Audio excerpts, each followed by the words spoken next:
저는 지금까지 교회 바깥에 변화의 형통 집회를 약 18년 동안 하면서 제가 많은 성도분들한테 질문을 제일 많이 받고 상담을 많이 한 그 순위를 따져보면 비슷비슷한데, 그거를 굳이 그 순위를 따지면 첫 번째가 뭐냐면 방언이에요.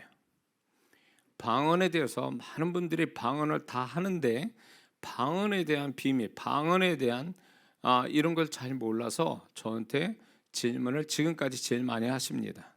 그리고 방언에 대해서 이야기할 때 수많은 사람들이 저의 유튜브 영상을 통해서 많은 걸 배우고 깨달았다고 얘기를 합니다. 그래서 방언이 가장 그 성도분들이 질문이 많고 상담이 많은 주제였고, 두 번째를 얘기하자면 바로 치유예요. 우리가 지금 우리 같이 나누게 되는 이 치유, 병고침, 이 부분이 많은 저도 그렇지만 주님의 그 치유의 손길, 치유의 축복, 치유의 기적, 이거를 가장 많이 질문하고 또 기도받기 원하시는, 이게 이제 두 번째고, 세 번째는 삶의 문제, 여러 가지 삶의 문제 이런 걸 얘기하고, 이제 순위가 비슷비슷한데 네 번째 하자면 축기입니다. 귀신의 역사에 대해서 분별력을 가지고 귀신을 쫓는 이 네 가지가 지금 저도 그렇지만 많은 성도분들이 지금까지 저에게 질문하고 상담한 내용들이 대부분이 이런 겁니다. 그런데 이런 부분에 대해서 질문과 상담이 많다는 것은 성도분들이 이런 부분에 대해서 굉장히 답답함을 가지고 이 부분에 대해서 영적인 지식이 없어 무지함을 가지고 있었다라는 것을 얘기하는 것입니다. 그래서 제가 오랫동안 변화형통 집회라고 수많은 영혼들을 만나면서 이 부분에 대해서 이제 언젠가는 처음부터 끝까지 교과서적인 어떤 내용뿐만 아니라 임상적인, 제가 경험한 임상적인 내용들까지도 가르쳐서 이런 부분들을 많이 해결해 주고, 또 이런 부분들이 잘 이렇게 깨달아지고 알아져서 영적인 축복을 더 많이 받게 해야 되겠다는 생각을 늘 갖고 있었습니다.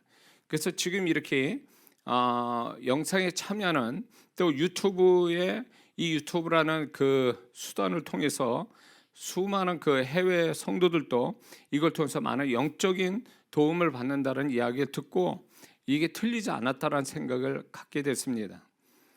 지금 우리가 이제 제가 방언에 대해서 이야기하고 있죠. 축기 그 전에 끝났죠. 지금 치유의 이 세 가지가 성도분들이 이것을 잘 알고 정말로 활용을 잘하고, 그래서 서로가 또 축복이 되게 하는, 이것은 하나님이 뜻인 것입니다. 그래서 우리가 이 부분에 대해서 무지하는 것은 굉장히 손해를 보는 거고 하나님도 안타깝게 여기는 것이기 때문에, 많은 성도분들은 이 부분을 단지 목사님에게 가서 기도 받는 것만이 최선이 아니라 성도와 성도끼리 이런 부분들을 또 기도해 줄 수 있고 분별해 줘서 좀 더 이렇게 영적으로 성숙한 성도가 되어지는 거, 이건 굉장히 하나님이 바라시는 뜻이라는 것입니다. 그래서 이런 부분을 통해서 하나님의 기적을 보고 그것이 성도와 성도 간의 연합을 가져오고 교회가 더욱더 부흥해 가는 것이 하나님이 진정한 뜻인 것을 우리는 깨달아야 될 줄 믿습니다. 그래서 우리가 그냥 단지 교회를 다녀서 성경 지식만 가지고 예배드리는 율법적 행위만이 그게 신앙의 전부가 아니라는 것입니다.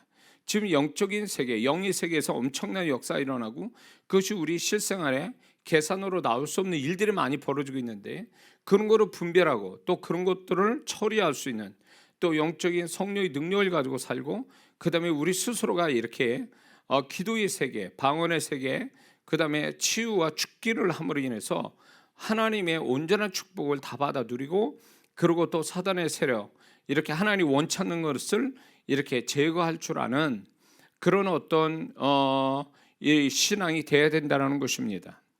그래서 저는 쭉 지금까지 얘기하는 것은 제가 경험한 것이 95% 정도 될 겁니다. 그거를 또 많은 분들을 가르쳐서 검증이 된 얘기고, 또 제가 경험하지 못한 일부분에 관해서는 제가 분별해서 이것이 맞다라고 해서 제가 첨가해서 여러분에게 가르쳐 드리고 있는 것입니다. 그래서 지금 이렇게 얘기하는 것들은 이제 임상에 관한 제가 지금까지 수많은 성도들을 하면서 이렇게 상대하면서 임상적으로 이렇게 성령께서 역사하신 것들을 제가 경험한 것들을 이런 것들을 나누면서 이런 제가 임상으로 경험된 것을 나눌 때에 많은 성도분들이 설령 그것이 시도를 해보지 않았다 할지라도 이렇게 먼저 해본 저같이 임상적으로 많은 경험이 있는 목회자가 이 목사가 이렇게 할 때에 그 성도분들이 앞으로 이런 사역을 스스로 자기나 어떤 다른 사람이 해줄 때에 일어나는 현상에 대해서 당황하지 않고 그런 부분이 그런 것도 있었지라고 얘기해서 이렇게 아주 능숙하게 사역을 할 수 있다라는 것입니다.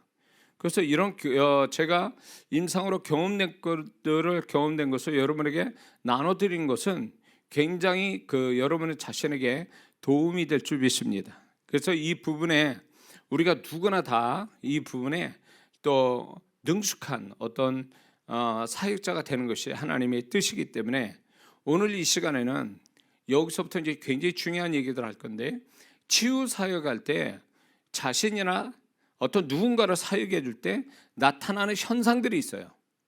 이 현상이 다양하게 나타나기 때문에 한 가지만이 아니라 제가 지금까지 사역하면서 지금부터 얘기하는 것들이 이게 하나만이 아니라 지금 적어도 제가 이렇게 찾아낸 것만 해도 한 30가지 정도는 된다라고 봅니다. 이런 부분들이 누구나 다 경험이 될 수 있는 부분이에요. 그래서 이런 부분에 당황하지 말고 이게 치유 사역에서 나타나는 보편적 현상이다라고 생각하면 됩니다. 이런 현상, 임상적인 현상이 굉장히 우리가 어떤 신유 사역, 치유 사역에 있어서 이게 이제 하나의 지식이 되는 거죠. 이게 살아있는 지식이 돼서 이렇게 아주 흐름에 따라 성령이 이끄시는 흐름 따라 자신과 또 누군가를 또 사역해 주는데 이렇게 어렵지 않게 된다라는 것입니다. 자, 그러면 이제 큰 일곱 번째가 치유 사역할 때 사역자에게 나타나는 현상이 뭐냐라는 걸 때 지금부터 얘기하는 거 잘 여러분이 기억해 두시고 잘 자주 반복해서 지금 들으셔야 됩니다. 왜냐하면 여러분들이 만약에 이런 것을 배워서 저를 통해서 배워서 만약에 사역을 자신이나 누군가를 사역할 때 반드시 이런 현상이 일어나기 때문에 그렇습니다. 지금부터 얘기하는 이것에 제가 볼 때는 한 90% 정도는 여기에 포함되어 있다고 봅니다. 나머지 더 이렇게 새로운 체험들이 현상들이 있겠지만 그건 지극히 특별한 경우고 지금부터 얘기하는 건 아주 보편적인 치유 사역할 때 나타나는 현상이에요. 자, 그러면 이렇게 시작을 해보겠습니다. 자, 치유 사역은 손으로 사역을 하는 거기 때문에 첫 번째 이렇게 어디 아픈 데로 손을 대면 치유가 일어나게 되면 어떤 현상이냐면 손에서 나타나는데 특별히 손이 뜨거워진다는 것입니다. 이게 치유가 일어나기 위해서 성령의 임재가 와서 그 사람을 치유할 때 손에 뜨거움이 나타나요. 손이 뜨거워지는 거예요. 아마 체온을 재도 그 부분이 아마 다른 부위보다 체온이 높을 거라고 생각이 듭니다. 자, 손이 뜨거워지고 두 번째는 손에서 불이 나가는 것 같은 어떤 경험을 하게 됩니다. 자, 손에서 뭔가 이렇게 머리부터 이렇게 와가지고 손에 모아져서 손에 불이 느껴지면서 불이 또 상대방에게 손을 댄 데서 불이 나가는 것 같은 느낌을 받게 됩니다. 이런 느낌이 보편적이에요. 그리고 이제 세 번째는 뭐냐면 아픈 데로 손을 대고 이제 기도를 할 때 손이 뻣뻣해지고 힘이 느껴지거나 찌릿찌릿한 현상이 일어나요. 이게 손이 뻣뻣해진다. 이렇게 힘이 뻗치면서 뻣뻣해져요. 그러면서 찌릿찌릿함을 전기 감전된 약간 전기에 감전된 것 같은 찌릿찌릿함이 있으면 이런 현상이 있다는 것은 그 사람이 사역을 한 자기를 하든 누구를 해주든 간에 이게 지금 치유의 어떤 일반적 현상이라는 거죠. 이런 게 일어날 수밖에 없다는 거예요. 성령께서 치유를 나타내시기 위해서 그냥 아무 소식 없이, 아무런 어떤 현상 없이 역사를 일으키지 않고 사역을 하려고 하는 그 사람의 손에서 여러 가지 현상을 지금 나타내는 거죠. 그 다음에 또 어떤 현상이 일어나냐면, 이렇게 손을 대고 있으면 손이 커진다라는 느낌을 받는 현상이 있습니다. 지금 내가 나의 몸에다 하든 다른 사람에 하든 성령께서 치유를 하시려고 하는 어떤 현상 중에 하나가 손이 커지는 거예요. 이거는 그 방언기도 할 때도 이 현상이 있을 거예요. 성령의 임재가 강하면 오는 현상 중에 하나가 손이 굉장히 커지는 느낌 받는, 이거는 일반적인 어떤 현상이에요. 이거는 성령의 임재에서 내가 원하는 게 아니라 성령께서 일방적으로 그 사람한테 임재 현상이 이렇게 나타난다는 거죠.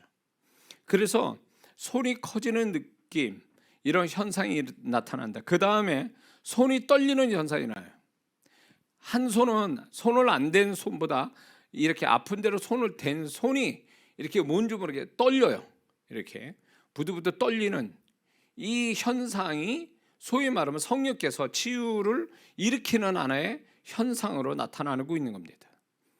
자, 그 다음에 손 밑에 이렇게 아픈 데로 손을 대면, 자기든 다른 사람이든 손을 대고 있으면 손 밑에서 물이 흐르는 것 같은 느낌, 물이 좀 뭔가 이렇게 신음을 흘러가듯이 좀 졸졸 흘러가는 느낌, 물이 흐르는 것 같은 느낌을 받는 현상이 있어요. 이것도 어떤 성령께서 임재 가운데 치유를 하기 위해서 나타나는 그 사역자의 손에서 나타나는 현상입니다. 그 다음에 이렇게 아픈데 손을 댈 때에 이제 병들이 손으로 이렇게 빨려오는 것 같은 느낌을 받는 경우가 있습니다. 그게 또 하나의 현상인데, 이렇게 손을 대고 있으면 그 몸 안에 있는 이제 그 병들이 손으로 빨려 들어오는 것 같은 느낌, 손이 뭔가 진공청소기처럼 이렇게 빠는 것 같은 느낌을 받는 현상이 있어요. 이런 현상도 신유의 어떤 치유의 하나의 현상이라는 거예요. 근데 이게 죽기 사역할 때도 이래요. 죽기 사역할 때, 귀신을 쫓아낼 때 손을 대고 기도할 때에 이 안에 있는 육체에 있든 마음이 있든 그 귀신이 정말로 정확하게 그 이름이 정확한 귀신의 이름을 불러서 사역을 하게 되면 그 귀신이 내 손에 이렇게 빨려 들어오는 것 같은 그런 현상을 느끼게 돼요. 근데 그게 실제로 그럴 수 있다라는 거죠. 그렇게 해서 빨려 손에 들어와서 그게 사라져 버리는, 그래서 그거를 내가 그냥 단지 어떤 느낌이나 현상이 아니라 상대방에게 물어보면 실제로 내가 뭔가 내 안에 뭔가 빨려서 나가는 것 같은 느낌, 사역자의 손을 타고 이렇게 나간 것 같은 느낌을 받는다, 이렇게 얘기해요. 그게 느낌이 아니라 실제 현상이라는 거죠. 실제로 귀신이 그렇게 나가는 거거든요. 근데 이게 치유에서도 이런 현상이 일어나요. 그 사람의 병이 이렇게 손에 빨려서 나가는 것 같은, 그게 하나의 치유가 일어나는 하나의 현상이라는 거죠.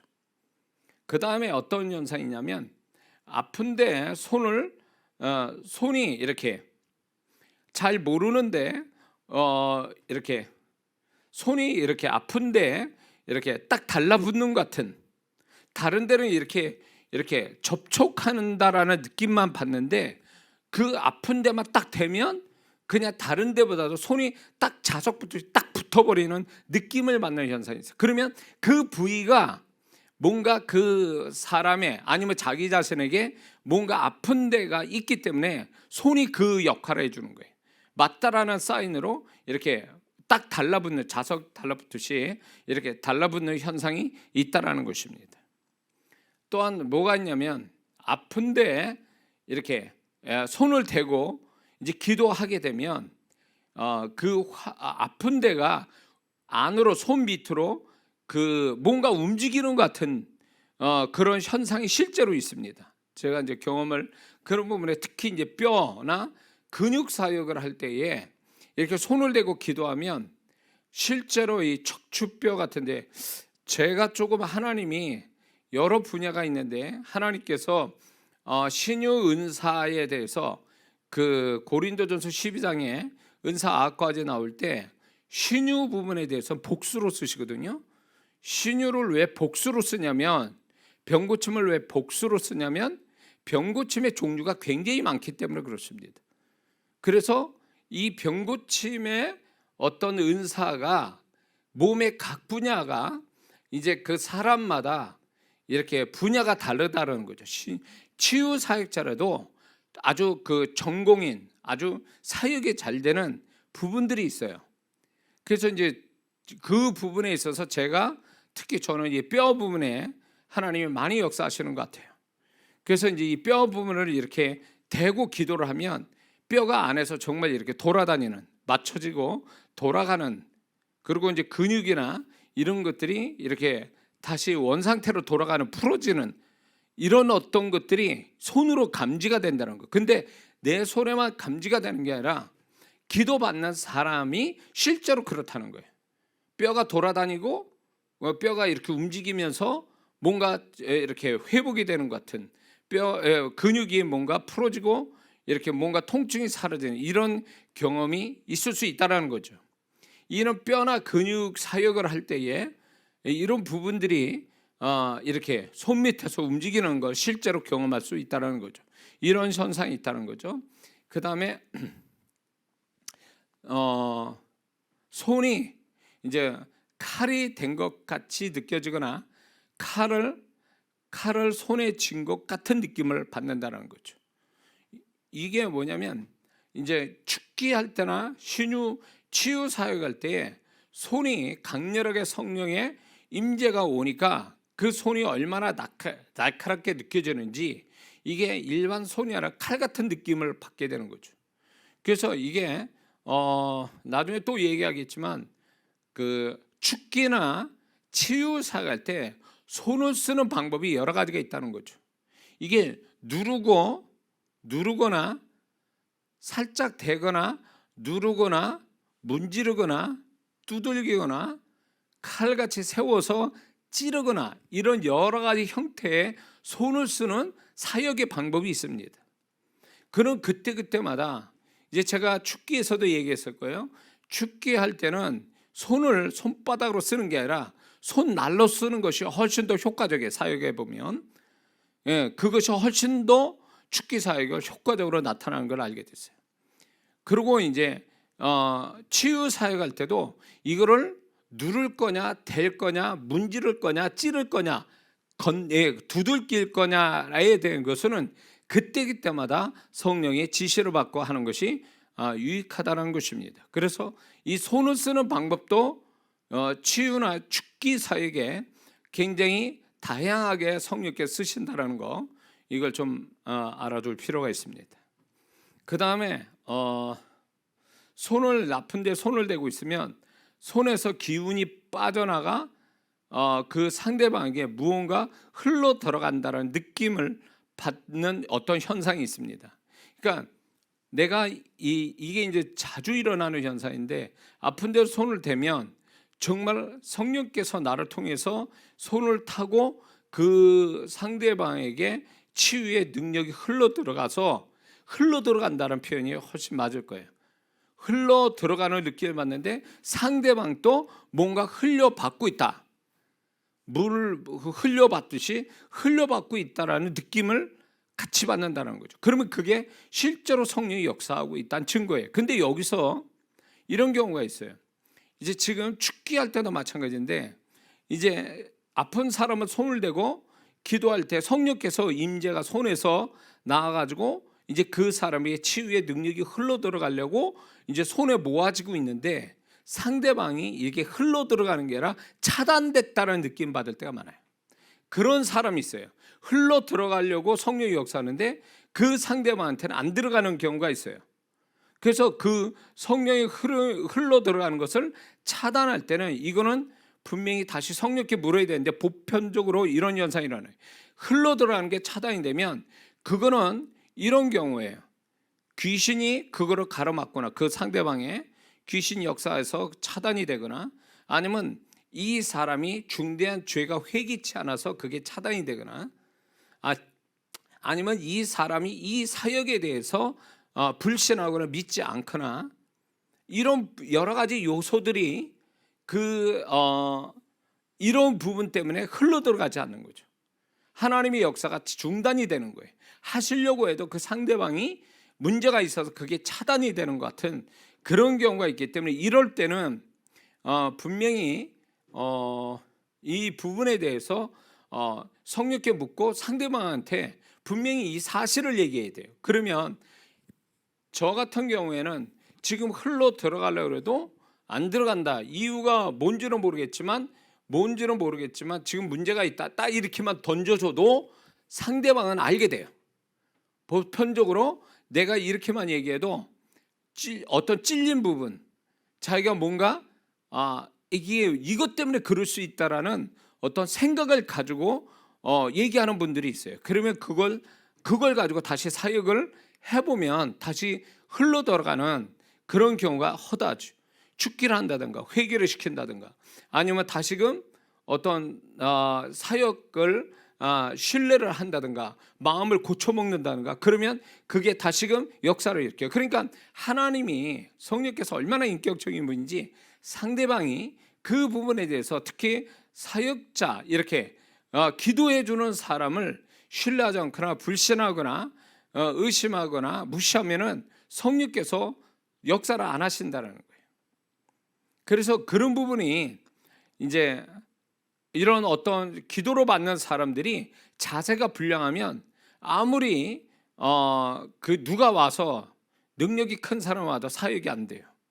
그만큼 성령께서는 이게 사역이 능력이 큰 사람 와서 그냥 되는 게 아니라 받는 사람이 그런 인격적인 하나님의 역사하는 것에 대해서 긍정적이고 겸손한 마음을 가져야 역사가 일어난다라는 거예요.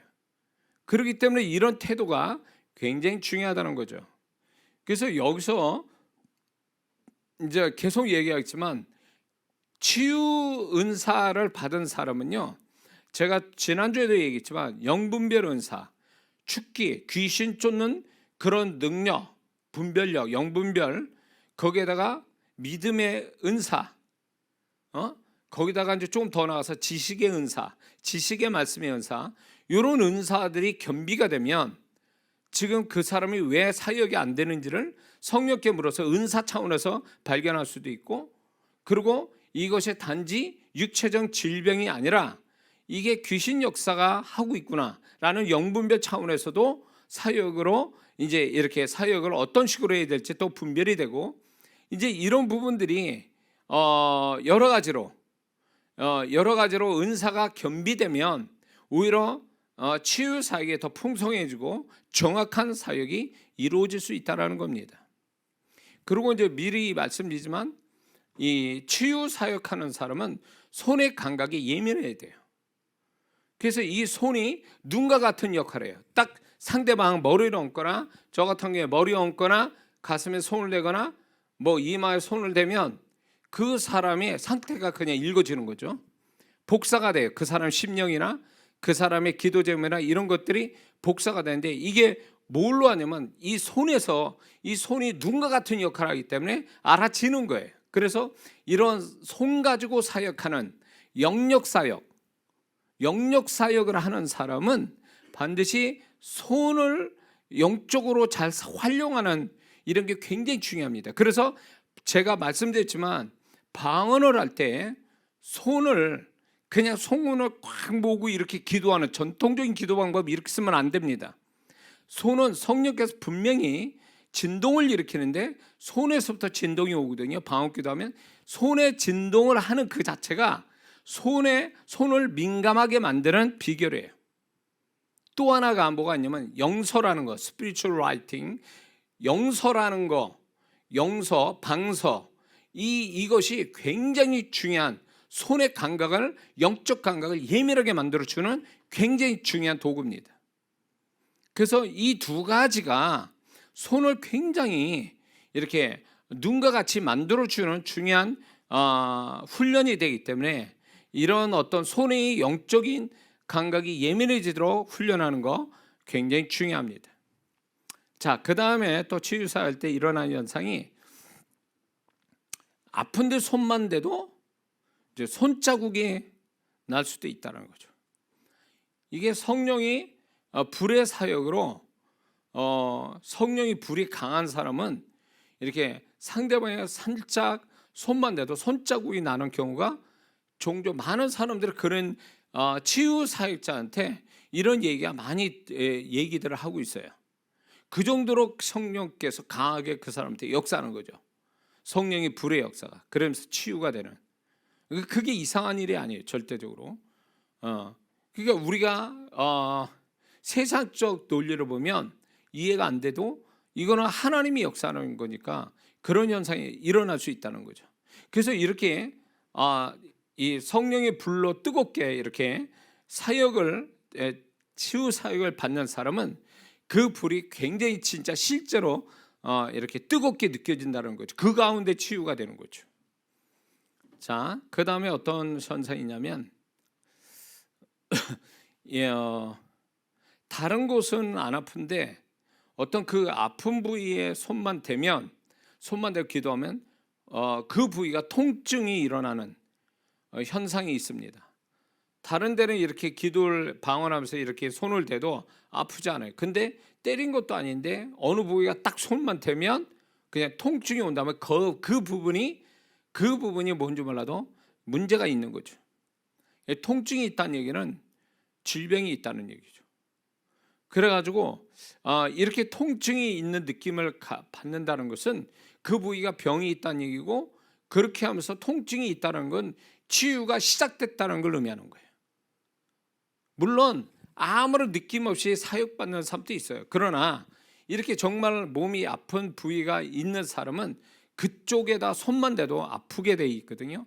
그 아프다는 건 그의 병이 있다는 거고, 또 동시에 치유가 시작됐다는 걸 알리는 현상이라는 거죠. 자, 그 다음에 이런 현상이 있어요. 상대방이 아픈 부위가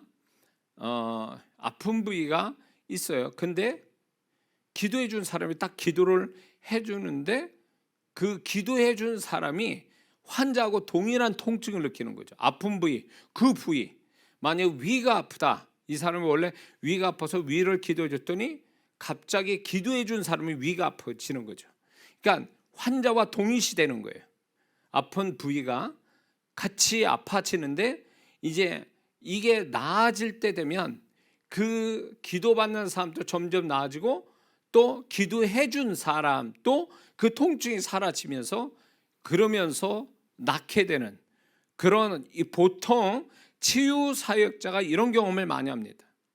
그래서 치유 사역을 하기가 좀 겁이 난다는 사람이 있어요. 왜냐하면 그 사람 아픈 부위가 손을 대기 시작하면 자기도 그 부위가 아프기 시작하니까. 그래서 나을 때까지 기도해 줄 수밖에 없어요. 그래야 자기도 이렇게 통증이 사라지니까.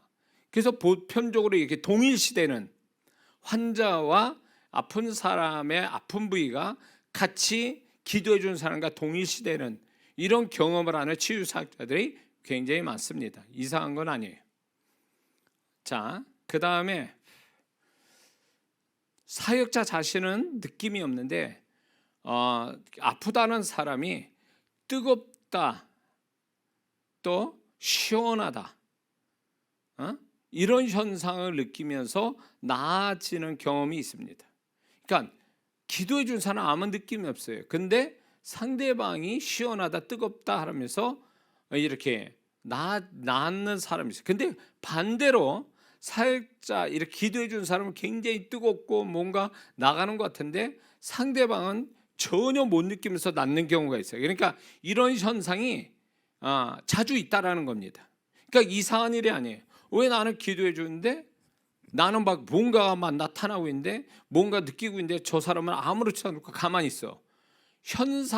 그러게 되면 현상에다 매달리다 보면 치유 그 결과를 봐야 되는데 현상에만 자꾸 매달리게 되면 주객이 전도되는 수가 있습니다. 현상이 중요한 게 아니라 낫느냐, 하나님의 역사로 지금 치유가 좀 되어 가고 있느냐의 문제지, 어떤 현상이 시원하다, 뜨겁다 뭐 이런 차원은 이거는 이거는 중요한 부분이 아니라는 거죠. 그래서 내가 아무리 뭐 이렇게 나는 뭐 성령께서 역사에서 막 현상이 일어나는데 상대방이 아무런 느낌이 없다도 실망하게 하라. 이런 기도를 통해서 그 상대방이 나아져 간다면, 낫게 된다면 그건 내가 성령의 능력이 역사하는 거예요. 근데 내가 아무런 느낌이 없는데 상대방은 또 뭐 저절로 나을 수도 있고 기도해 줬더니, 그러니까 이런 현상이 일어나는 거에 대해서 이상한 게 아니다. 이럴 수 있다. 이런 현상이 나타날 수 있다. 이렇게 알아야 된다는 거죠. 그 다음에 이제 치유할 때 일어나는 현상이, 이건 영분별의 문제인데, 영분별로 이렇게 기도를 딱 해주는데, 기도해주기 전에 상대방을 만날 때 만약에 소독약 냄새, 알코올 냄새, 이런 냄새가 딱 나면 이 사람이 뭔가 이제 병이 있구나, 내지는 기도를 이렇게 해줄 때에 소독약 냄새가 나면 이 사람이 치유가 되고 있다라는 하나의 영분별로 나타나는 현상이, 이거는 육체의 후각으로 아는 게 아니라 영의 후각으로 아는 거예요. 그게 영분별이에요. 근데 또 반대로 이 사람이 어느 병이 몸 안에 가장 뭐랄까 중한 병이 있다, 내지는 그 몸에 어떤 그 중한 병과 그 귀신이 역사하고 있다 라고 하면 어떤 현상이 일어나냐면, 그 사람 손을 딱 대면 머리카락 타는 냄새, 역겨운 냄새, 더러운 냄새가 이 사람한테 풍겨요. 그러면 이거는 뭐냐면 영분별로 아는 거예요. 이거는 굉장히 중한 병이라든가 죽음의 영이나 치명적인 병을 가지고 이 귀신이 역사하는 거구나. 이렇게 되면 이거는 병을 치유를 위한, 병을 낫기 위한 기도하는 게 아니라 죽기부터 해야 돼, 이거는. 그리고 우리가 알아야 될 게 뭐냐면, 제가 이제 그거를 자주는 아니더라도 제가 사역이 그런 걸 주셔서 그런지 몰라도, 이렇게 불치의병, 아주 중한 병, 그 병에는 같이 따라다니는 게 뭐가 있냐면 죽음의 영이 같이 따라다녀요. 이거는 이론이 아니에요. 제가 실제로 사역하면 그 죽음의 영이 아주 중한 병에 같이 붙어서 있다라는 걸 알게 됐어요. 사역을 해서, 그래서 사역을 할 때 이 병을 가지고 있는 귀신과 더불어 이 병으로 이 사람을 죽이려고 들어온 죽음의 영 같이 나가라 그러면 이 두 영이 나가는 걸 한두 번 경험한 게 아니에요. 실제로 이거는 제가 이론이 아니고 제가 사역을 한 걸 얘기한 거니까. 그렇기 때문에 이제 중한 병을 가지고 있는 분은 그 병을 치유받기만을 기도하지 말고 죽기를 반드시 해야 됩니다. 그리고 그 죽기에서 죽음의 영까지도 같이 사역을 해야 돼요. 떠나가라고 얘기를 해야 됩니다. 예수님의 이름으로. 이거는 굉장히 중요한 부분이에요. 그래서 이 사역을 할 때, 그래서 치유, 병 고치는 은사를 가진 사람은 그것만 가지고 사역을 하다 보면 헛다리 짚는 수가 상당히 많다는 것입니다. 치유 사역을 하는, 병 고치는 은사를 받은 사람은 반드시 귀신 쫓는 은사와 함께 영분별이 같이 있어야 돼. 그래야 헛다리 짚지 않고 정확한 사역이 될 수 있다라는 것입니다. 자,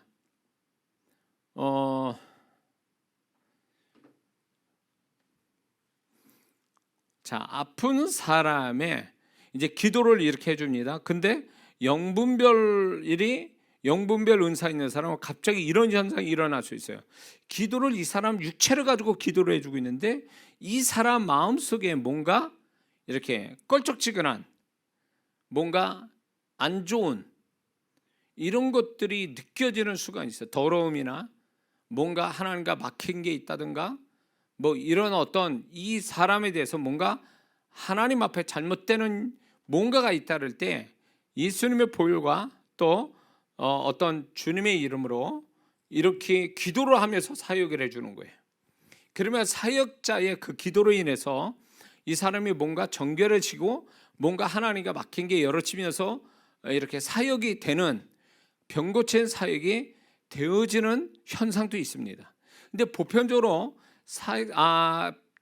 치유를 해주는 사람이 이 속으로 상대방한테 얘기를 안 하고 이 사람이 영적으로 뭔가 하나님께 잘못되어 있구나 라는 거를 대신 뭐 이렇게 기도를 하나님 이 영혼에 대해서 불쌍히 여기시고 은혜 주시고 뭐 이렇게 기도하다가 보면 하나님이 또 직접 그 치유 기도를 해주는 사람의 기도를 들으시고 그 사람을 근본적인 문제를 해결해 주실 수가 있다라는 거죠. 그러나 이제 그런 방법이 아니더라도 좀 기도받는 사람이 뭔가 이 사람이 좀 신뢰가 간다라고 한다면 물어봐야 돼요. 왜 지금 내가 이런 현상이 일어나고 있는데 뭐가 있느냐라고 이렇게 물어볼 때 그 사람이 정말 솔직하게 대답하면 이 부분을 놓고 먼저 기도를 해야 됩니다.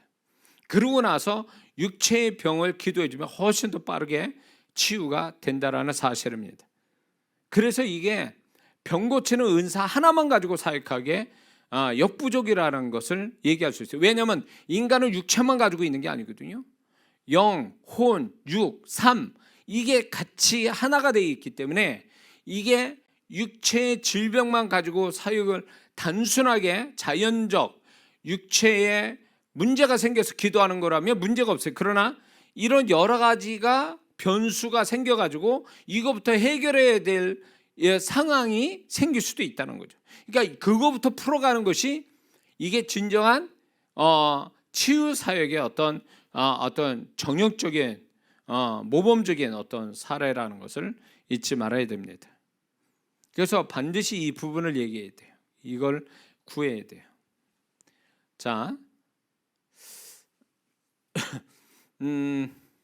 그리고 이제 아픈 사람을 이런 현상이 있어요. 아픈 사람을 기도해주고 있는데 기도해준 사람이 자꾸 구역질에 나오고 소름이 끼치고 뭔가 그 상대방의 아픈 사람의 뭔가 안 좋은 곳이 자기를 타고 나가는 것 같다.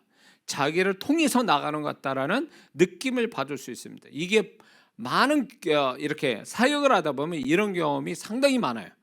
이건 특별한 게 아니라 아주 어떻게 보면 아주 굉장히 보편적인 현상이에요.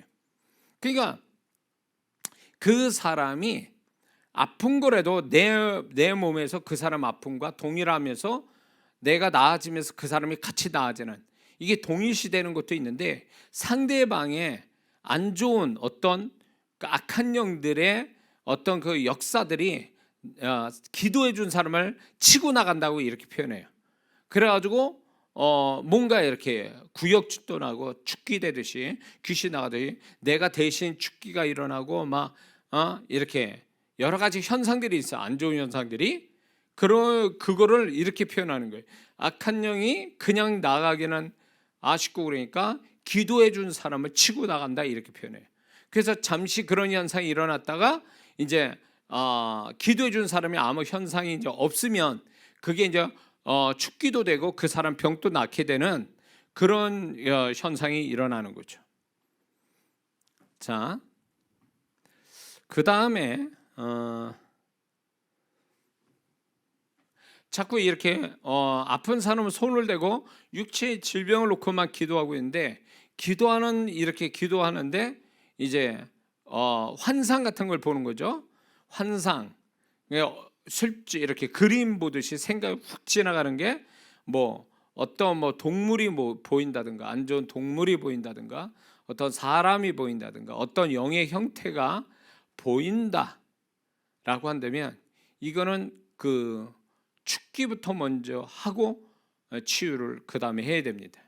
이거는 그 사람 안에 있는 게 그러니까 이게 병 고치는 은사를 가진 사람이 이렇게 다양한 은사를 갖게 되면 성령께서 거기에 맞게 풍성한 어떤 영감, 어떤 여러 가지 영적인 현상을 더불어 주신다는 거예요. 그러면 그게 훨씬 더 상대방을 치유 사역하는데 굉장히 유익하다라는 것입니다. 한 가지만 가져가는 사람하고 10가지를 가지고 하는 사람하고 차원이 다르죠. 수준이 다르고. 자, 그런 거죠. 이게 이제 영분별로 하는 거죠. 그리고 이제 영분별과 병 고치는 은사가 같이 결합이 되고 또 이렇게 지혜의 말씀의 은사가 있는 사람이면 손을 대면 그 사람이 병이 원인이 어디 있는지, 지식과 지혜와 지식의 말씀이 있으면 병이 왜 생겼는지, 그리고 이 사람이 지금 어떤 상태인지, 그러면서 해결책은 어떻게 해야 되는지 이게 자동적으로 알아지는 경우가 있어요. 그러니까 이게 은사가 강한 사람은 이런 식으로 사역이 즉각적으로 이루어진다는 거죠.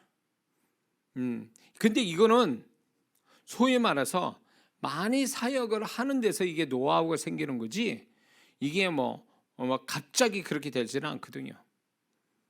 근데 분명한 것은 하나님께서 우리에게 은사를 주셔서 그 은사가 우리 존재를 더 하나님의 축복을 받는 존재가 될 수 있도록 그런 것들 그렇게 되도록 은사를 주신 거라는 거예요.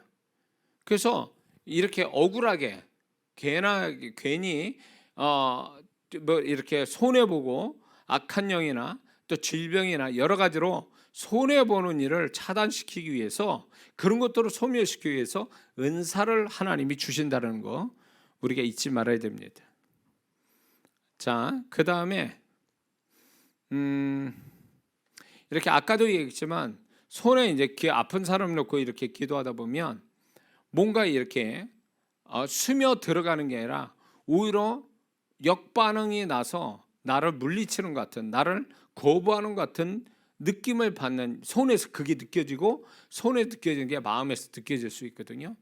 그건 분명히 그 상대방의 문제가 있어요.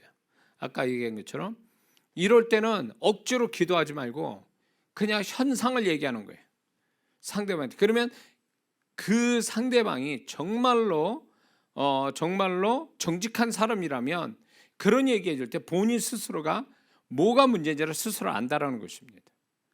그렇게 해서 그 사람과 얘기를 풀어가면서 이렇게 사역을 해주는 게 훨씬 더 효과적이라는 것입니다. 지금 안 되고 있는데 되는 것처럼 막 기도해서 거짓말하듯이 형식상 기도해서는 의미가 없거든요. 그러니까 이게 하나님께서 누군가를 이렇게 사역해 줘요. 나 자신을 해도 마찬가지고요. 이렇게 기도해 주려고 그럴 때 오는 여러 가지 영적인 어떤 생각, 어떤 감정, 어떤 느낌, 이런 것들, 어떤 환상, 이런 것들을 무시해서는 안 돼요. 그런 것들이 정확한지를 상대방에게 물어보면 다 연관이 있는 거거든요. 그런 것들을 알고 사역해야지 그냥 무작정 그냥 기도만 이렇게 한다고, 그건 1차원적이죠. 굉장히 근본적인 어떤 치유가 안 되는 거죠, 그렇게 되면. 그 다음에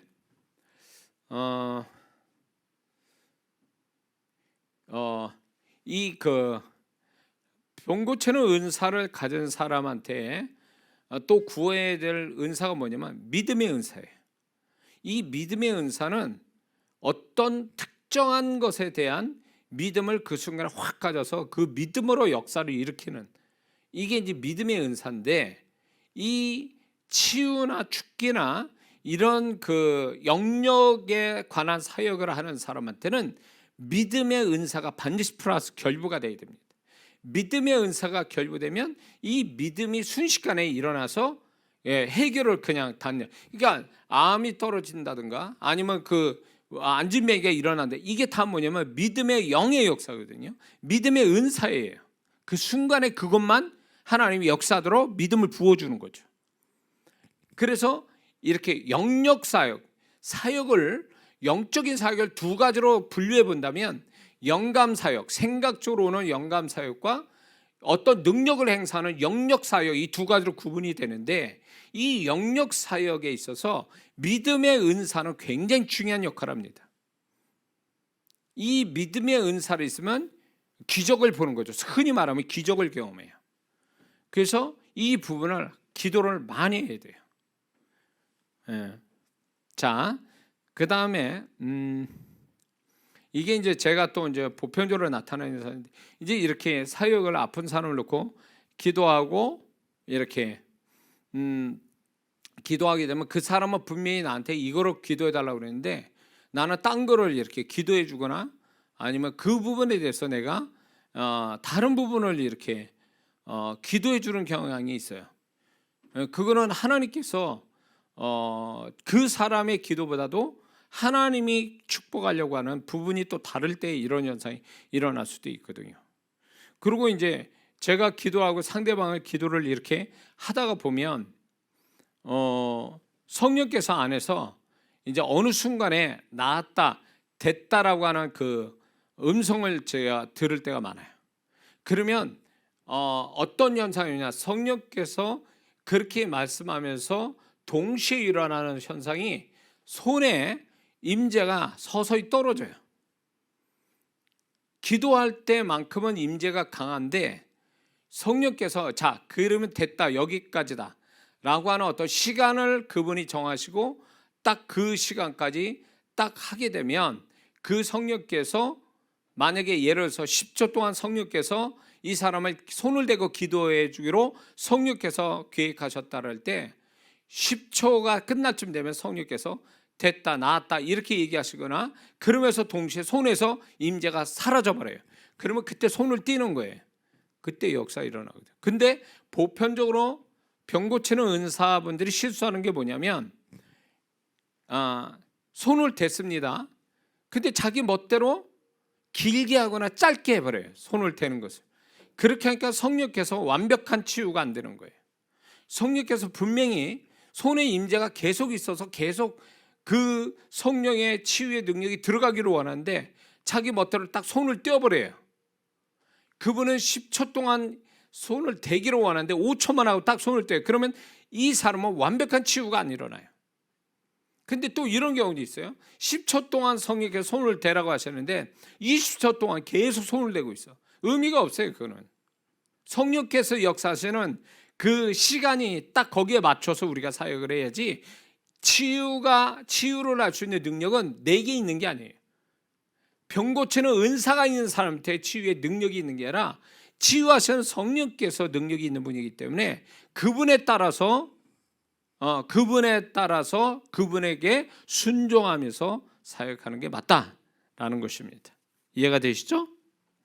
자, 이런 경우도 있습니다. 이제 손을 대고 기도를 해주는데 이렇게 생각인지 환상인지 이 사람이 나은 것 같다라고는 나아지는 모습 내지나 완벽해 낫는 모습이 딱 보이는 경우가 있어요.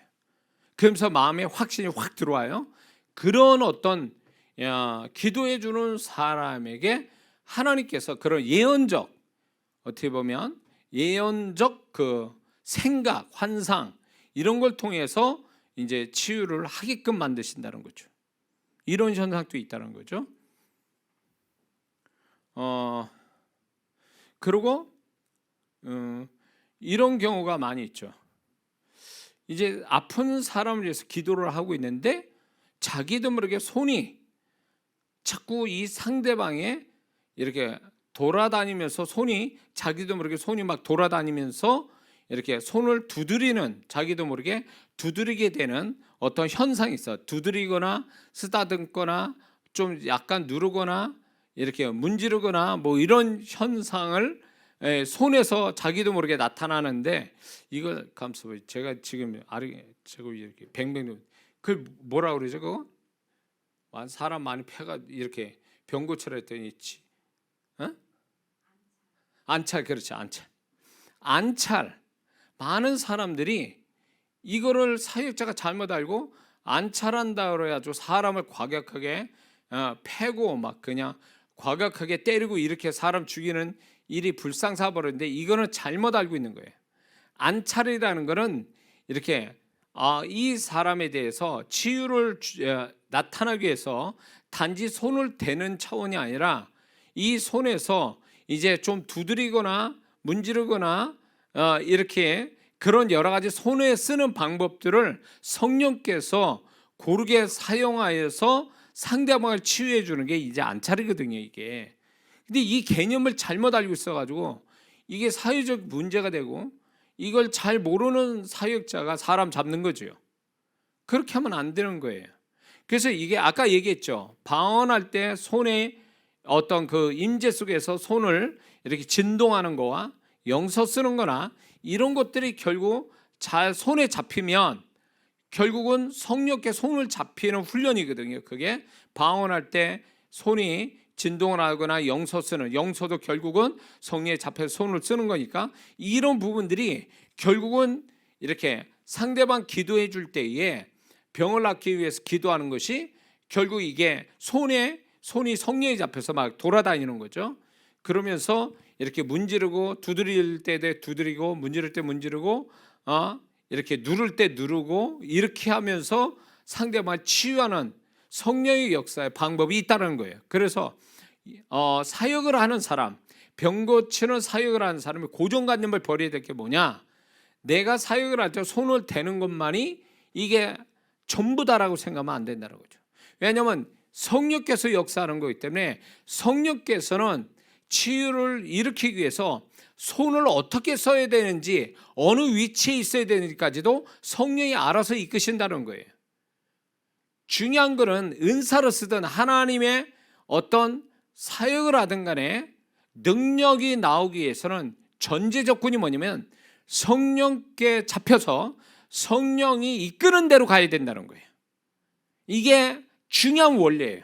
근데 많은 사역자들이, 많은 은사나 능력을 받은 사람들이 성령의 지시를 받고 성령의 순종을 하는 게 아니라 자기가 원하는 대로 자기 마음대로 하다가 성령의 어떤 능력이 소멸되어 버리는 경우가 허다하게 많다는 것입니다. 우리는 능력이 나오는 게 중요한 게 아니에요. 기도받는 사람은 성령의 능력을 원하지만 기도해 주는 사람은 능력이 목적이 아니에요. 능력이 목적이 아니라 성령에 이끌려서 사용당하는 것이 그게 목적이라는 것입니다.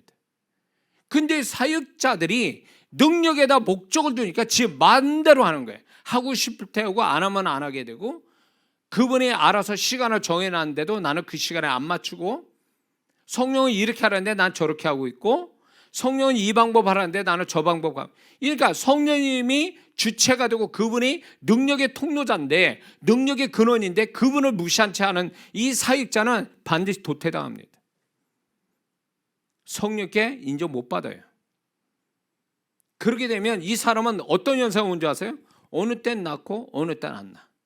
어느 때 역사하고 어느 때 역사 안 하. 왜? 그 사람 마음대로 하는 거예요.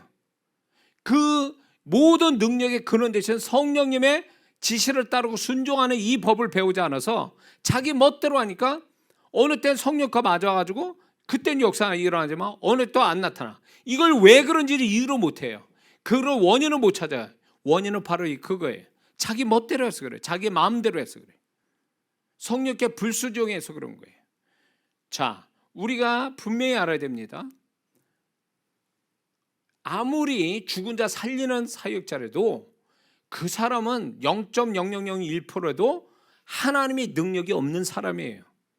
모든 인간은 아무리 신령한 사람이라도 그 사람은, 사람 자체는 하나님의 능력이 0.0001%도 없는 사람이에요. 누구든.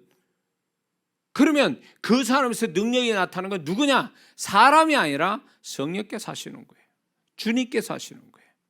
그분이 높임을 받아야 되고, 그분이 나를 쓰실 때에 내가 그분께 순종하는 법을 배워야지 능력 나오는 요령만 배워서는 안 된다는 거예요.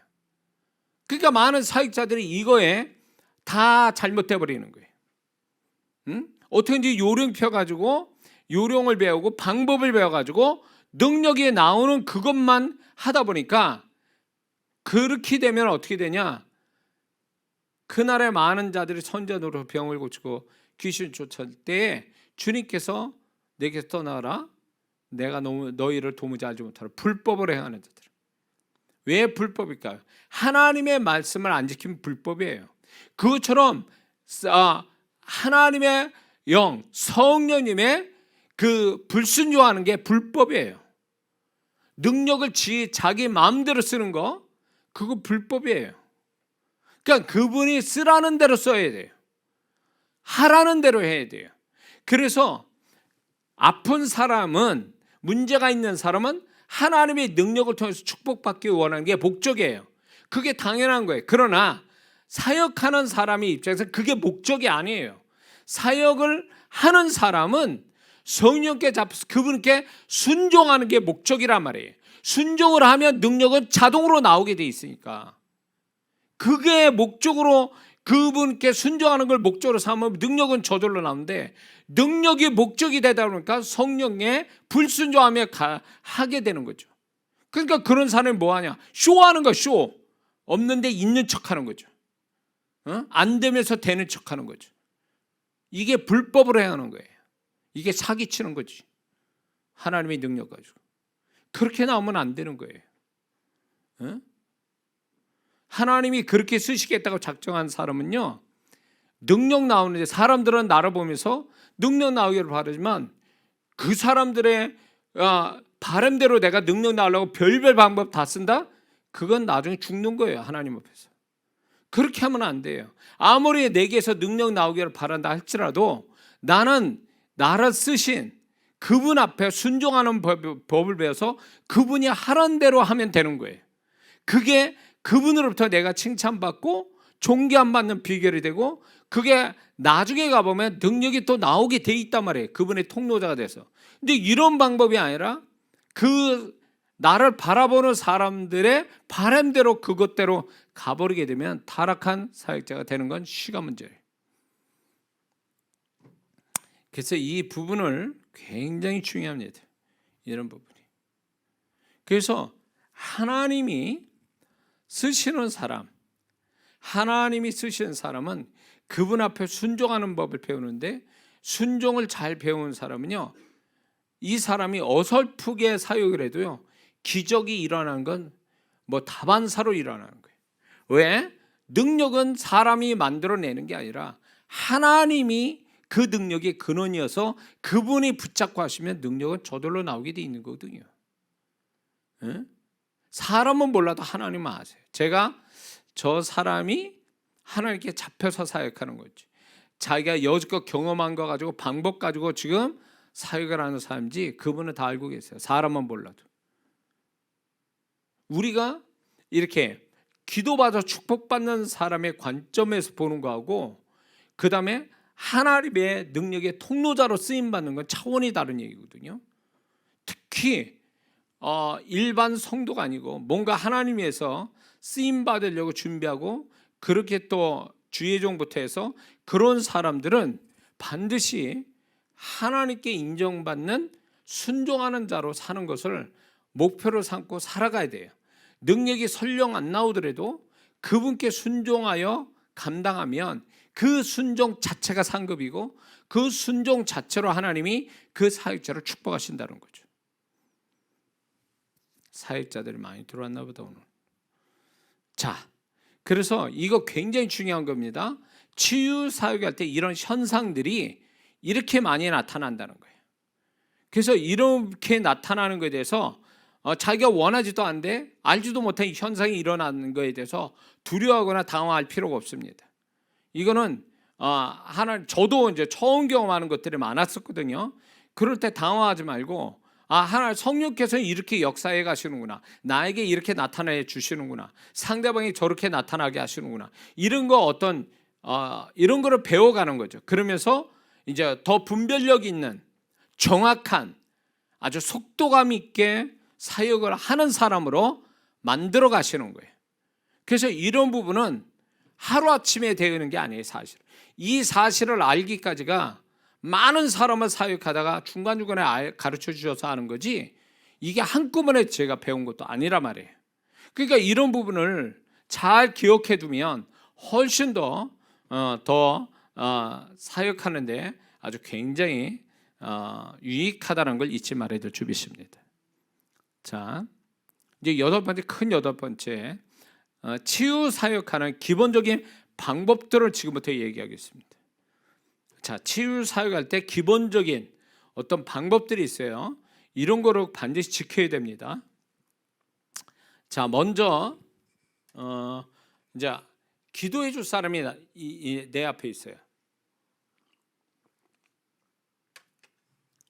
그럴 때 할 수만 있다면 이렇게 하는 거, 이게 먼저 전제로 이렇게 하는 게 굉장히 중요합니다. 그게 뭐냐면 성경에 치유에 관한 약속의 말씀들이 있습니다. 그 말씀을 그 상대방에게 읽게 하거나 따라서 하게 말씀을 따라서 말하게 하는 것은 굉장히 중요합니다. 할 수만 있다면. 왜 그러냐? 말씀 자체가 역사하게 하는 거죠. 하나님의 말씀은 소리 내고 믿음으로 소리를 낼 때 역사 일어나거든요. 그가 채찍에 맞음으로 인하여 우리가 나음을 입었도다. 이 말씀 한 구절 가지고도 반복되어질 때에 이 말씀 자체가 역사하는 건 실제로 나타나거든요. 이런 부분이. 그러니까 말씀 자체가 소리로 믿음 가지고 말할 때 말씀 자체가 역사한다는 걸 우리가 알고, 시간이 된다면 이 사람에게 손을 대고 기도해 주기 전에 하나님의 치유의 말씀을 믿음을 가질 수 있도록 먼저 해주는 게 굉장히 중요합니다. 읽어줘서 같이 읽거나 그 사람이 스스로 읽게 하고 또 이것을 믿는가에 대해서 질문을 하고 아멘으로 대답하게 하는 거, 이게 첫 번째 과정으로 굉장히 중요합니다. 자칫 잘못하면 하나님의 말씀을 믿는 게 아니라 치유나 현상을 믿는, 그래서 뭔가 이렇게 믿음의 주체가 다른 잘못된 신앙을 가질 수도 있거든요. 그러므로 하나님의 말씀을 이렇게 약속의 말씀을 이렇게 알려주고 읽게 하고 질문해서 아멘으로 대답하게 하는 거면 이 사람을 기도해 줄 때 훨씬 더 치유가 굉장히 빠르다는 것입니다. 그리고 이제 두 번째는 이런 걸 질문할 필요가 있습니다. 정말 하나님이 나를 통해서 역사할 거를 믿느냐는 거예요. 그러니까 이 기도해 주는 사람에 대한 신뢰도가 굉장히 중요합니다. 아무리 하나님 약속이 있고 아무리 내가 그분의 통로가 이 손끝까지 왔다 할지라도 그 상대방이 안 믿어버리면 역사는 아니라, 꼭 예수님이 나사렛 동네에 왔는데, 고향에 왔는데 그 사람들 배척했다고 그랬어요. 인간적인 어떤 기억들, 그런 인간적인 어떤 생각을 가지고 주님을 배척했죠. 그러니까 어떻게 됐습니까? 예수님이 그 나사렛 동네에서는 소수의 사람만 안수하고 그 동네를 떠나가셨어요. 그게 결국 뭐냐면 예수님도 그분을 무시하고 배척하면 주님도 역사할 수 없다는 걸 증명하는 거죠. 그처럼 이렇게 기도해 주는 사람을 신뢰를 못하면, 안 하면 하나님의 역사 그만큼 준다는 거죠. 그래서 이 기도를 이렇게 받는 사람을, 기도해 주는 사람을 신뢰하도록 만들어 주는 거 굉장히 중요합니다. 그래서 저도 이렇게 사역을 하다 보면 기도해 주고 싶은 사람이 있고 기도 안 해주고 싶은 사람이 있어요.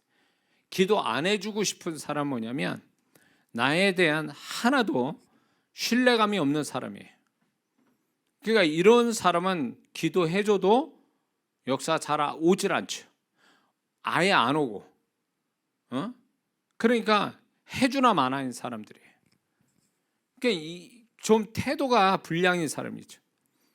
그러니까 이게 내가 주님의 통로자가 돼서 뭔가 할 수 있다라는 것에 대한, 주님의 통로자로 쓰임 받아서 저 사역자를 통해서 하나님 역사한다는 이런 어떤 믿음을 갖는 것이 치유의 과정 속에 굉장히 중요합니다. 약속의 말씀 다음으로 이런 거를 분명히 먼저 묻고 또 이런 태도로 올바르게 갖게 해주는 거, 이 치유로 가는 굉장히 중요한 것입니다.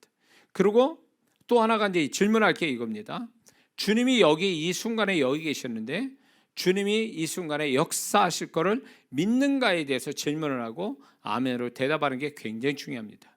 왜? 주님은 우리가 구할 때 주의 이름 부른 자는 구원을 얻으리라. 주님이 두세 사람이 주의 이름 부를 때 거기에 계신다 했으니 주님이 계시는을 믿느냐 이거예요. 그리고 그분이 지금 나를 통해서 역사한다고 믿느냐는 거지. 이런 어떤 주님의 존재에 대한, 그 현장의 주님의 존재에 대한 믿음을 갖고 있느냐가 굉장히 중요합니다. 이게 손을 대고 기도해 주는 것보다 이 전제가 먼저 잘 돼 있으면 그 다음은 어렵지 않아요. 하나님의 역사가. 이해가 되시죠? 자, 이걸 먼저 하는 게 중요하고요. 이제 두 번째, 이제 정말 본격적으로 기도가 들어가게 되면 먼저 뭐가 필요하냐면 나와 기도받는 사람이 성령의 임재가 와야 돼. 현장에 그 사람에게, 나에게 임재가 와야 돼. 임재 속에서 하나님의 역사예요. 어떤 사람이 이제 과거에 어떤 신유의 엄청난 사역을 한 사람이 이제 집회하러 왔는데 자기 나라에서 엄청난 역사가 일어났는데 다른 나라 가서는 역사가 안 일어나더라는 거예요. 근데 왜 그런가 이렇게 많은 분들이 이제 그거를 평가를 하는데 뭐가 문제냐? 결론 많이 얘기하는 그 많은 얘기 중에 공통점이 뭐냐? 성령의 임재가 없다라는 거예요. 그 다른 나라에서 집회할 때 불교권 나라니까 성령의 임재가 자기 나라에서 임재보다 약하다는 거죠. 그러니까 역사가 아니라. 그래서 모든 하나님의 역사는 성령의 임재 속에서 역사하지 임재 바깥에서 역사하는 건 없어요. 응? 그래서 이게 성령의 임재를 먼저 구하는 것은 절대적이에요. 이거는 절대적인 거예요. 그러니까 임재 없이 사역하다 보니까 이게 막 완전히 뭐 이렇게 뭡니까? 마취도 안 시켜 수술시키는 것과 똑같은 거죠. 그러니까 하나님의 역사를 가져오려면 전제 조건이 성령의 임재로 덮여야 된다. 그것이 우선이다는. 그래서 성령의 임재를 구하고 그 다음에 이렇게 이렇게 사역을 할 사람은 손의 임재를 특별히 구해야 돼요. 손의 임재. 손의 임재를 구하는 거죠. 전체적인 성령의 임재, 그 다음에 손의 임재를 구하고 또 치유해 주실 것을 간구하고 이제 손을 얻는 거죠. 자, 여기서 한 가지 짚고 넘어갈게요. 그게 뭐냐면 안수한다 그럴 때 안수를 받는다. 안수한다 그럴 때 머리에 손을 얹죠. 보통 안수한다는 말이. 근데 이 손을 머리에 얹는 것은 주의 이름을 부르면서 머리에 손을 얹는다는 것은 그 사람의 영혼 육을 다 잡는다는 얘기예요. 그래서 함부로 안수받아서도 안 되고 함부로 안수를 해줘도 안 돼요. 왜냐하면 그냥 손을 육체적인 손을 머리에 얹는 차원하고 주의 이름을 부르면서 손을 머리에 얹는 건 차원이 다른 얘기예요. 그래서 이게 안수를 할 때에 사역을 해준 사람이 주의종만 안수를 할 수 있는데 안수를 사역자가 상태가 안 좋은 상태에서 상대방에게 머리를 얹고 손을 얹으면 잘못되는 경우가 종종 있습니다. 이 사역자 안 좋은 게 흘러 들어가거나 또 그 사람이 또 흘려받아서 잘못되는 경우가 많아요. 그리고 이게 이제 그 안수도 충분히 사역자 해주는 사람이 성령의 충만한 가운데서 안수도 하고 받는 사람도 정말로 믿음을 가지고 받아야 그게 역사가 일어나지, 이게 그렇지 않은 상태에서 서로가 안 좋은 상태에서 안수해버리면 안 한 것보다 못한 결과가 나올 수 있어요. 그래서 안수는 함부로 받아서도 안 되고 함부로 해서도 안 됩니다. 자, 그거를 아시고 이제 이렇게 손을 얹고 기도할 때 여기서 우리 사역을 해주는 사람, 그 사람은 반드시 알아야 될 게 뭐냐면 이 하나님의 능력은 자기가 스스로 만들어내는 게 아니라 나는 단지 그분의 능력에 통로 역할하는 사람이다라는 의식을 반드시 가져야 됩니다. 그래서 그분이 나를 통해서 이 상대방에게 역사하기를 바라는 거, 이게 굉장히 중요합니다. 그래서 하나님은 나를 도구 삼아서 그분의 능력을 흘러 들어가기를 바라시는 거지, 내가 스스로 능력이 고여 있어서 능력을 뽑아내는 차원이 절대 아니라는 것입니다. 그래서 만약에 나를 통해서 그 사람이 기적 같은 일이 벌어졌다 해서 자랑하거나 교만해서는 안 됩니다. 그렇게 되면 그 사람은 사역하다가 죽을 수 있어요, 하나님 앞에. 왜? 자기 능력으로 된 게 아니거든요. 하나님이 나를 통해서 나타난 것뿐이지 그게 자기 영광이 돼서는 안 되거든요. 자기 훈장이 돼서는 절대 안 된다는 것입니다.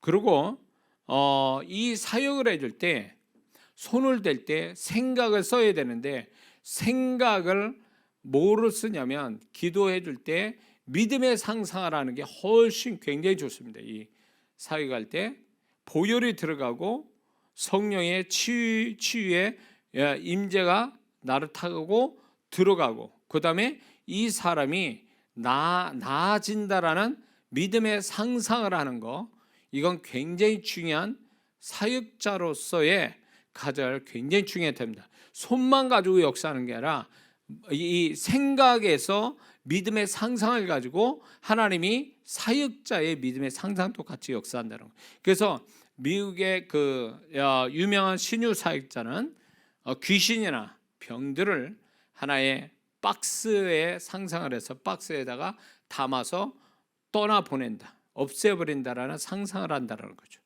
이 믿음의 상상이 이게 혼적이면서 영적인 거거든요.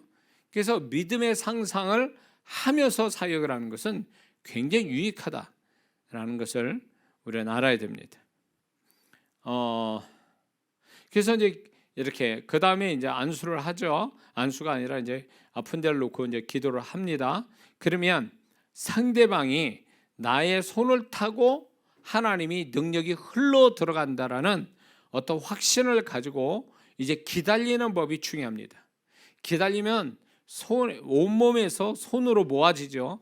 임재가 모아지면서 이제 그 임재가 나타나죠. 어떤 형태로는 아까 얘기했죠. 손에 어떤 형태가 어떤 현상이 일어날 때 그 현상이 나타날 때까지 되고, 그 현상이 진행되면 계속 손을 대고 있어야 됩니다. 그래서 성령께서 아까 얘기한 것처럼 성령이 고만하라는 그 순간까지는 반드시 손의 임재가 소멸될 때까지 손을 대고 있는 것이 마땅하다. 그래야만 된다는 것입니다.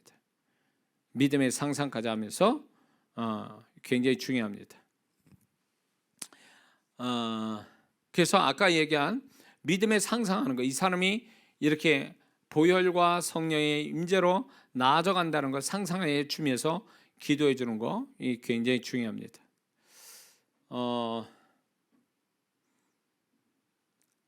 자, 아까 얘기할 때 손의 임재가 사라지는 거와 성령께서 됐다라고 말씀을 주시거나 이제 스스로 내가 이제 이쯤이면 된 것 같다라는 어떤 그 순간이 올 때까지는 계속 사역하고 있어야 된다. 손을 계속 대고 있어야 된다라는 겁니다.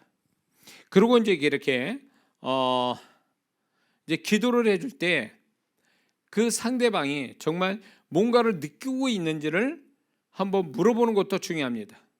그리고 느끼고 있다면 역사를 하고 있다. 하나님께서 지금 역사하고 있다. 그러면서 격려하고 힘을 주는 것, 그 상대방에게 어떤 소망을 주는 건 굉장히 중요합니다. 왜냐하면 그 사역을 해줄 때 어떤 믿음의 말을 주는 것은 그 믿음의 말이 치유를 일으키는 하나의 플러스 알파를 해주거든요. 가만히 있는 게 아니라 지금 뭘 느낍니까? 그러면 하나님이 역사하고 있는 거예요. 계속 기도하세요. 하나님이 소망하세요. 자꾸 믿음의 상상을 하세요. 그 상대방도 그렇게 얘기하는 거죠. 그렇게 얘기하게 하는 거예요. 그러면서 이제 그 사람도 이제 그런 거에 대해 소망을 갖도록 만들어 주는 거 굉장히 중요합니다. 근데 이게 이런 현상이 있어요. 자, 나는 느끼고 있는데 상대방은 못 느껴요. 못 느낀다 그래서 내가 당황해서도 안 되고 내가 잘못된 것도 아니에요. 왜냐하면 하나님은 느끼게 역사도 하게 하시지만 느끼지 않고도 하시거든요. 그러니까 만약에 그 사람이 느끼지 않고 있다면 이렇게 얘기해야 돼요. 하나님이 지금 역사하고 있습니다. 이러고 믿음으로 그걸 받아들이게 해야지, 현상이 안 일어난다 해서 역사가 안 일어나는 걸로 인식할 수도 있거든요. 상대방이 믿음이 어린 사람이나 이런 사람들은 그렇게 하면 안 돼. 느낌이 없어도 믿음으로 하나님이 역사 일으키는 거지 느낌으로 역사가 일어나는 건 아니거든요. 그러니까 느낌이 없어도 지금 당신이 믿고 있는 믿음, 또 내가 나를 위해서 기도할 때도 느낌이 없어도 나는 지금 믿음으로 지금 기도하고 있기 때문에 하나님이 내 믿음을 아시고 나를 축복하신다. 이런 태도가 굉장히 중요하고 치유로 가는데 굉장히 중요한 태도라는 걸 잊지 말아야 될 줄 믿습니다. 자, 하나만 더 하고 맞춰지겠는데요. 자, 치유를 이렇게 할 때에 방언으로도 기도해 주지만 한국말로 기도할 때 만약에 이 사람이 어느 병이 위가 약하다, 위가 문제가 있다 그럴 때 이 어떤 장기를 얘기해요. 몸에 어떤 아픈 부위를 얘기할 때 그거를 인격화시켜서 이렇게 말하는 게 굉장히 중요하다는 거죠. 위야, 너는 예수님의 이름으로 정사로 회복되고 치유받으라. 이렇게 신체 부위를 하나의 인격화시켜서 이렇게 대하는 것이 좋고, 이 변명, 이렇게 병에 대한 이름을 구체적으로 아는 것, 그리고 근본적인 이 병이 왜 생기는지 근본적인 원인을 아는 건 더 중요합니다. 왜냐하면 그 구체적으로 알수록 치유는 또 정확하게 일어날 수 있기 때문에 그래서 치유 사역, 소위 병 고치는 사역을 하는 사람은 이제 뭐가 필요하냐면 일반적 의학적 상식을 가지고 있는 게 굉장히 중요해요.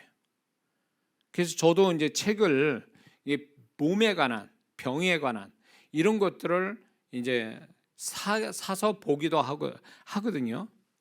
그래서 몸이 어떤 구조를 가지고 있는지, 병이 생기면 어떤 원인에서 병이 생기는지, 병이 생기면 어떤 현상이 일어나는지 의학적 상식이 좀 일반 사람보다 많은 것이 굉장히 치유 사역하는데 굉장히 유리하고 역사는 빨리 온다라는 거죠. 두리뭉실하는 것보다 훨씬 더 하나님의 정확하신 분이고 세밀한 분이기 때문에 내가 정확하고 세밀하게 하면 하나님도 반드시 그렇게 역사를 한다는 거죠.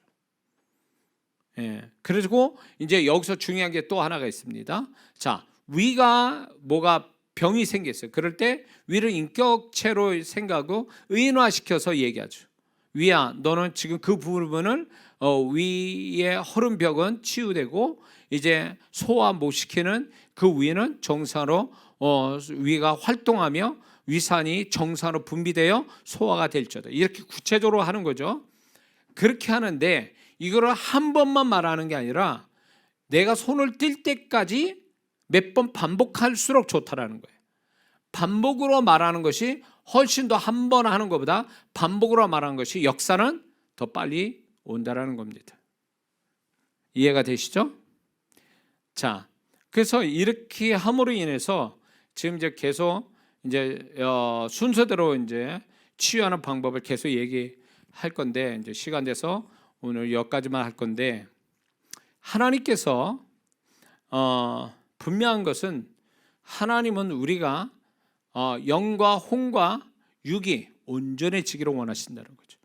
그 부분에 예수 믿는 사람이 건강하게 오래 살아서 하나님이 기쁘시게 하고 하나님의 축복을 받고 사는 것은 하나님의 뜻이에요. 그래서 예수 믿는 사람이 지금 병들이 많고 지금 코로나 상황에 이런 상황에서 믿는 자들이 두려워하지 말고 하나님께서 내 몸을 지키시고 또 내 몸을 건강하게 만드시고, 물론 나 자신 또 이 건강을 지키기 위해서 애쓰는 태도가 굉장히 중요합니다. 뿐만 아니라 우리가 설령 이렇게 원치 않는 질병이 걸린다 할지라도 그 부분을 우리가 지금 이 병에 대한 치유에 대한 하나님의 생각, 믿음을 가지고 나 자신을 스스로 이렇게 임상의 어떤 대상처럼 해가지고 치유 기도해서 낫는 거, 이거 굉장히 중요한 겁니다. 온전한 몸을 갖는 것 중요하지만 온전치 못하는 상황이 됐을 때 우리가 이런 믿음을 가지고 이런 은사를 가지고 이런 능력 가지고 내 몸을 건강하게 만드는 것은 하나님이 바라신 뜻이기 때문에 이 부분을 우리가 정말로 가지고 있어야 돼요. 이 지식과 이 능력을 가지고 있어야 된다는 거죠. 특히 이렇게 지금 코로나 상황으로 어렵게 되어 있지 않습니까? 이런 상황 속에서 우리가 두려워만 할 게 아니라 내 몸을 지키기 위해서 조심도 해야 되고 건강도 해야 되고 그 운동도 하고 좋은 음식 먹고 뭐 이런 거 다 좋습니다. 그러나 이제 원치 않는 병이 걸리면 우리는 반드시 우리 하나님이 주신 믿음을 가지고 은사를 가지고 능력을 가지고 치유받아서 하나님께 영광 돌리고 또 나만이 아니라 내 주변의 사람들, 내 사랑하는 사람들, 우리 가까이 있는 성도분들을 이렇게 서로가 겸손한 마음으로 기도해줘서 하나님의 기적을 보는 것. 그래서 교회 공동체, 가정 공동체 이런 어떤 공동체가 더욱더 이렇게 하나님의 은혜와 믿음으로 연합되어져서 더욱더 하나님의 연합된 공동체로서 살아가는 것, 이건 굉장히 하나님이 원하시는 뜻이기에 우리는 이 그 중에 가장 지극히 일부분인 이 치유, 축기, 방언 이런 부분에 대해서 우리가 신령한 지식들을 가지고 능력을 가지고 살아가야 될 줄 믿습니다. 기도하겠습니다.